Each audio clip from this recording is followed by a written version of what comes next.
ത്രിയേക ദൈവത്തിൻ്റെ അതിപരിശുദ്ധ നാമം വാഴ്ത്തപ്പെടുമാറാകട്ടെ. ഈ നോമ്പിൻ്റെ ദിവസങ്ങളിൽ ദൈവവചനം ധ്യാനിക്കുവാനും പ്രാർത്ഥിക്കുവാനും തന്ന വൻ കൃപയെ ഓർത്ത് ദൈവത്തിന് സ്തോത്രം അർപ്പിക്കുന്നു. നോമ്പ് it's a time of renewal, ഒരു പുതുക്കത്തിൻ്റെ സമയം.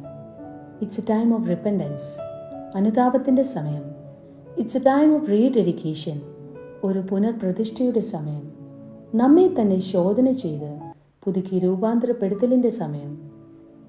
ഈ നോമ്പുകാല ധ്യാന ചിന്തയ്ക്കായി തിരഞ്ഞെടുത്തിരിക്കുന്ന വാക്യം ഗലാത്യർക്ക് എഴുതിയ ലേഖനം 5-ാം അധ്യായം 14-ാം വാക്യം.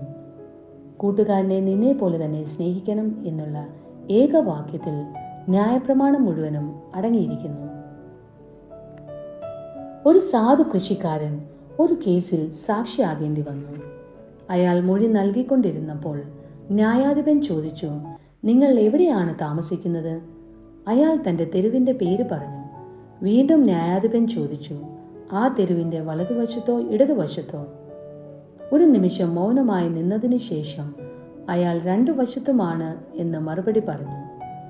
അല്പം പരിശയത്തോടെ ന്യായാധിപൻ ചോദിച്ചു, എങ്ങനെയാണ് തെരുവിൻ്റെ 2 വശത്തുമായി താമസിക്കുന്നത്? ആ മനുഷ്യൻ മറുപടി പറഞ്ഞു, ക്ഷമിക്കണം പ്രഭു, ഇവിടെ നിന്ന് ഞാൻ അങ്ങോട്ട് പോകുമ്പോൾ വഴിയുടെ വലതുവശത്തും അവിടെ നിന്ന് ഇങ്ങോട്ട് വരുമ്പോൾ ഇടതുവശത്തുമാണ് എൻ്റെ വീട്. ന്യായാധിപൻ അയാളുടെ യുക്തിപൂർവമായ മറുപടിയിൽ സംതൃപ്തി രേഖപ്പെടുത്തി. പ്രിയമുള്ളവരെ, ഇടതുവശമോ വലതുവശമോ എന്ന് നിർണയിക്കുന്നത് നമ്മുടെ നിലപാടുകളെ ആശ്രയിച്ചാണ്. ജീവിതത്തിൻ്റെ ഓരോ രംഗങ്ങളിലും നാം സ്വീകരിക്കുന്ന നിലപാടുകൾ വളരെ പ്രാധാന്യം അർഹിക്കുന്നു. ശരിയായ നിലപാടുകൾ കൈക്കൊള്ളുവാൻ ശരിയായ ദർശനമുണ്ടായിരിക്കണം.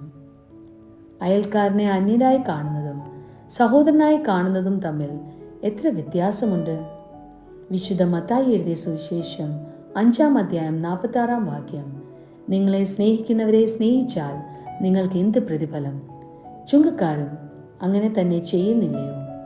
ദൈവത്തെ പിതാവായി കാണുമ്പോൾ ലോകത്തിലുള്ള എല്ലാവരെയും സഹോദരീ സഹോദരന്മാരായി കാണുവാൻ കഴിയണം. അങ്ങനെ കാണുവാൻ കഴിയാത്തവർ ദൈവത്തെ പിതാവായി അംഗീകരിക്കുന്നില്ല.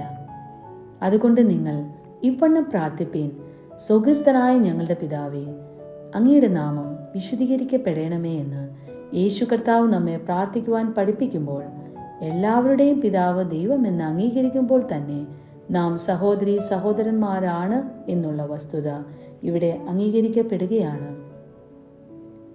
നമ്മുടെ ജീവിതയാത്രയിൽ മറ്റുള്ളവരെ കരുതുവാനും സ്നേഹിക്കുവാനും അവരോടൊപ്പമുള്ള സൗഹാർദ്ദതയിലും കൂട്ടായ്മയിലും മുൻപോട്ട് പോകുവാനും നമുക്കിടയായിത്തീരണം.